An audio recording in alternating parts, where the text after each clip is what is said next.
Good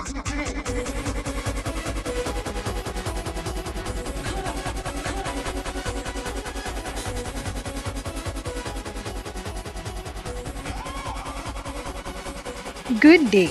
It's me, Jessa Timuling Tapang, from Bachelor of Science in Business Administration, major in Marketing Management, a second-year college student. I am here to have a short discussion about the history, equipment, and the officials of the game badminton, together with demonstration of basic skills in playing badminton. So let's go! Badminton. It is both indoor and outdoor recreational activity with the use of racket and shuttlecock. It can help to improve our physical, mental, and emotional self. In India, badminton is called puna, and in England it is called battledore and shuttlecock. Badminton named after the Badminton House in Gloucestershire, England. Badminton is the only racket game that uses bird. These are the following equipment of playing badminton. The shuttlecock or birdie. It weighs around 4.75 to 5.50 grams. It has 16 feathers with each feather 62 to 70 mm or 2.4 to 2.8 inches in length. The diameter circle that the feathers make is around 58 to 68 mm or 2.2 to 2.7 inches.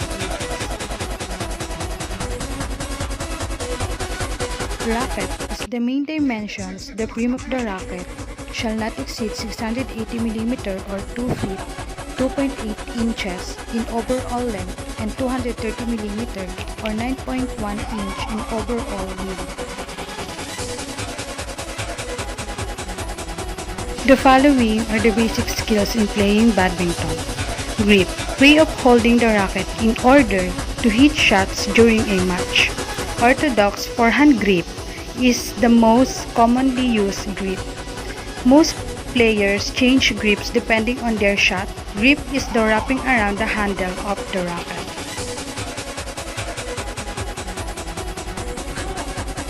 Backhand grip.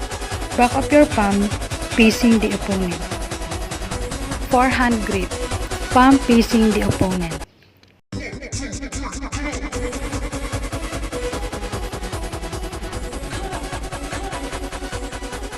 Service. This is the way on how the shuttle put into play. Forehand and backhand serve.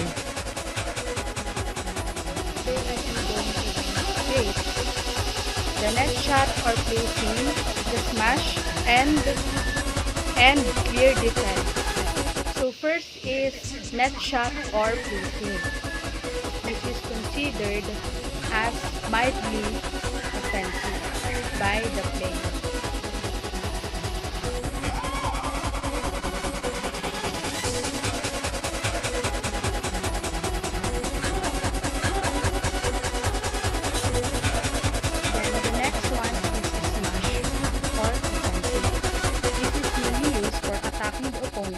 Or what we call kill shot.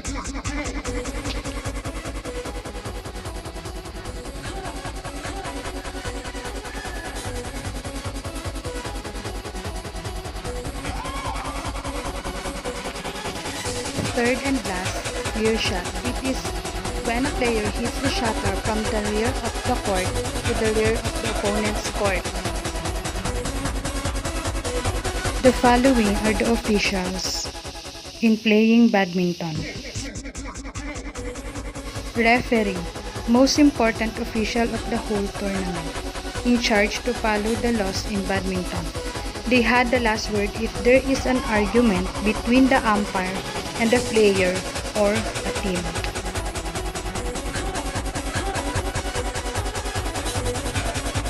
Umpire, they are in charge of the court. They judge service faults and other player faults. They are responsible for keeping the match score, keeping records of any misbehavior or incidents. Service judge, responsible for making a service fault call. and to provide shuttles to the players. In smaller championships, when there is no service judge, the umpire takes the role of the service judge.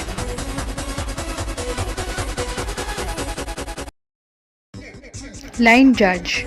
They are responsible for indicating whether a shuttlecock landed in or out. If the shuttle lands near the lines, he or she is assigned to control.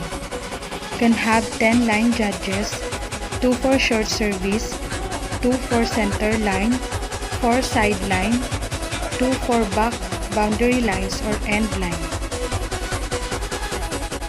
The following are the common faults in playing badminton.